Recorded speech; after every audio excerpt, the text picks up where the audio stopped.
Whose bodies are bodies, whose rights are rights. Cuerpo de quienes, de nosotras. Hola, ¿qué tal? ¿Cómo están? Bienvenidos a Michoacán. Qué gusto tenerles por acá. Bienvenidos al Sistema Michoacano de Radio Televisión, todo el Sistema del Pueblo. Abraham Mendieta, Andrea Chávez. ¿Qué opinan de Michoacán? ¿Qué les ha parecido su estancia acá? Su breve estancia, además. Brevísima, querido Alfonso, pero siempre con muchísimo gusto de acompañar a las y los compañeros, no solo del partido, de nuestro partido, como integrante del Comité Ejecutivo Nacional a través de la Secretaría Nacional de Comunicación, Difusión y Propaganda. Nos hemos dedicado a acompañar a las dirigencias locales en procesos formativos, sobre todo en temas de comunicación, ¿no? Sí. Y además, el día de hoy, en un evento masivo, hemos encontrado juventudes de todas las expresiones, de diversos grupos minoritarios, como pudieran ser los integrantes de los pueblos originarios, de las comunidades indígenas, de la comunidad LGBTIQ+, diversidad, migrante, y es pues esto un mosaico hermoso de representatividad del pueblo mexicano. En Michoacán siempre encontramos voluntades imperiosas que son punta de lanza en el movimiento de transformación de la vida pública nacional, y siempre entonces pues nos llevamos las pilas recargadas de un montón de ánimo y de un montón de ganas de hacer las cosas bien. Pues nos da muchísimo gusto. Abraham, ¿qué te ha parecido la juventud acá en Michoacán? No, fantástico el proceso. Yo estoy muy feliz porque además Michoacán pues es la cuna de la izquierda democrática en México.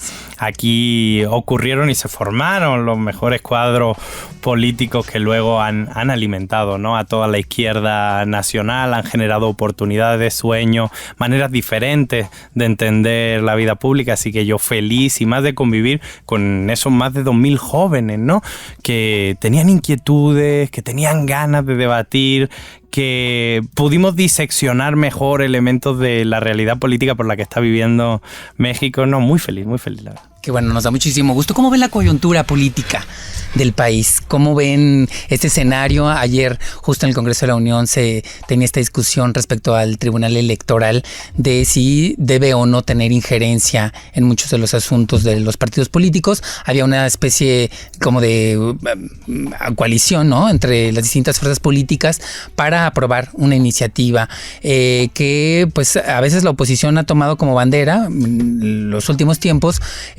argumentando que pues son los grupos minoritarios y bueno, una serie de cosas que establecen en función de pues quererse apropiar de una lucha que no ha sido suya y que de alguna manera parece que se quieren reivindicar un poco como con eso. Claro. ¿De qué va?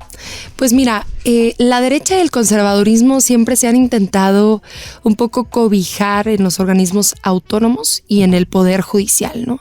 Porque son esos organismos que no se eligen democráticamente en las urnas, y entonces aquello que la derecha y el conservadurismo no gana en las jornadas electorales piensa conseguirlo a punta de sentencia y a punta de resoluciones que carecen a todas luces de legitimidad. ¿De qué va esta reforma al Tribunal Electoral del Poder Judicial de la Federación? Que, ojo, no se ha renovado.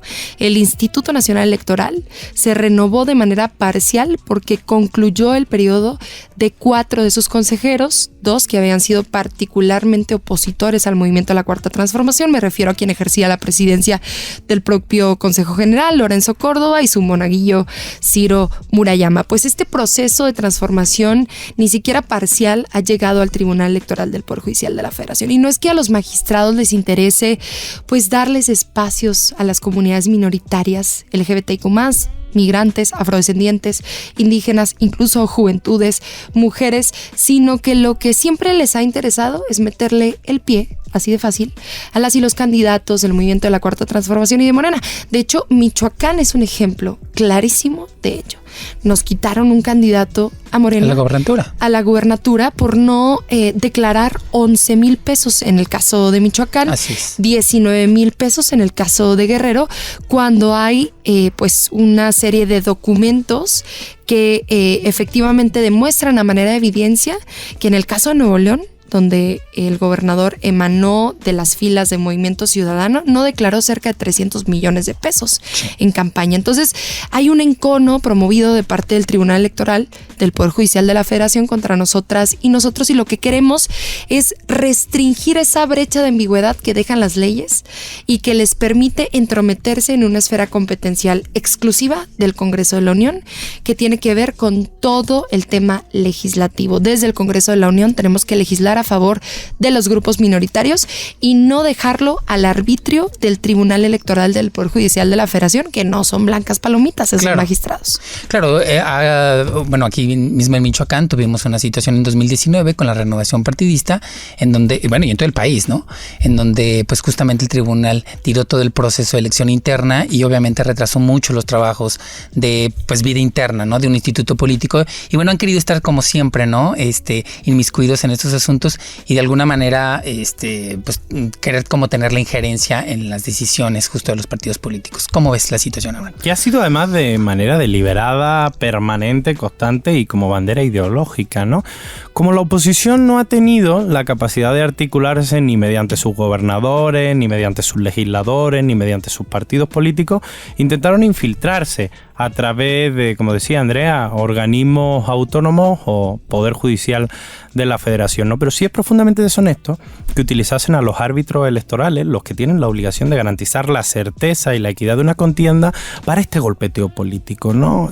No deja de ser interesante ver cómo van cambiando las cosas. Yo creo que la renovación del Instituto Nacional Electoral, aunque sea parcial, da unos aires distintos. Ya no vamos a tener a un árbitro electoral que únicamente se dedica a pelearse con el Ejecutivo Federal en vez de garantizar la igualdad en la contienda, y esperemos que el Tribunal Electoral del Poder Judicial de la Federación simplemente se limite a cumplir la ley, porque además la iniciativa que planteaban todos los partidos políticos era muy sencilla: que el tribunal acate la ley, cumpla sus funciones y no legisle, porque para eso, y esto es muy importante, porque para legislar hay gente que fue democráticamente electa en las urnas, o sea, electa por el pueblo, a diferencia de los magistrados electorales y de los consejeros electorales del INE, ¿no? Por eso es importante que cada quien cumpla sus funciones, que la ley sea clara, porque cuando la ley es clara, la democracia es larga. Eso es muy correcto. ¿Cómo ven ahora los procesos electorales en puerta de los estados?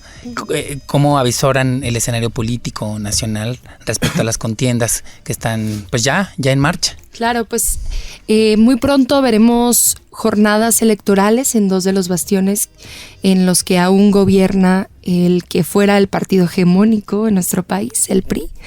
Me refiero a Coahuila y el Estado de México. Uno es considerado la joya de la corona electoral porque pues influye muchísimo en la elección presidencial que también tenemos en puerta muy próximamente en 2024, porque es la entidad federativa más poblada del país.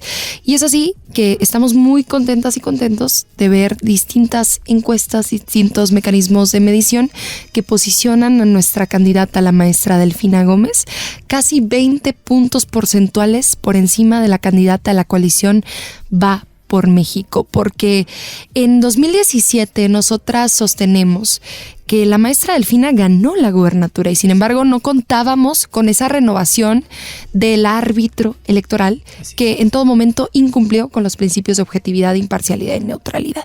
Y lo mismo estamos viendo en el estado de Coahuila. Hay una reversión completa en estos días que tenemos ya de campaña con respecto a la aprobación de los candidatos, el candidato de Morena, el senador o quien fuera senador y en este momento senador con licencia, Armando Guadiana, está remontando de manera muy, muy importante. Yo creo que lo fundamental en Coahuila es que no se pierda el mensaje de que el único partido obradorista verdaderamente que ha acompañado al presidente, porque es el partido que el propio presidente fundó, me refiero a Morena, es quien va a poder enarbolar la bandera de la cuarta transformación. Y lo que quiero que quede bien claro con respecto a Coahuila, que es un estado vecino al mío, es que ya no queremos más Riquelmes en el norte del país, ya no queremos más Moreiras en el norte del país, y creo que en este momento hablo también en nombre de las y de los coahuilenses, que seguramente en la jornada electoral, al igual que las y los mexiquenses, habrán de decidir a favor del cambio verdadero. ¿Habrá otro fraude electoral en el Estado de México? No van a poder, pero no van a poder por una razón muy sencilla, porque voto masivo mata fraude. Y porque todas y todos estamos muy pendientes. Y porque hoy hay un gobierno federal distinto que no va a meter las manos para hacer un fraude como hicieron en 2017. Porque hoy los órganos electorales tienen los ojos de la ciudadanía encima. Y sobre todo porque, mira, también para qué nos vamos a engañar. La oposición tiene la moral muy baja después de haber perdido prácticamente todos los procesos electorales a los que se ha enfrentado. Te cuento una anécdota. Veníamos ahorita en carretera desde la Ciudad de México y cuando cruzamos el Estado de México estábamos viendo los miles de espectaculares que la candidata del PRI y del PAN pagó para autopromocionarse.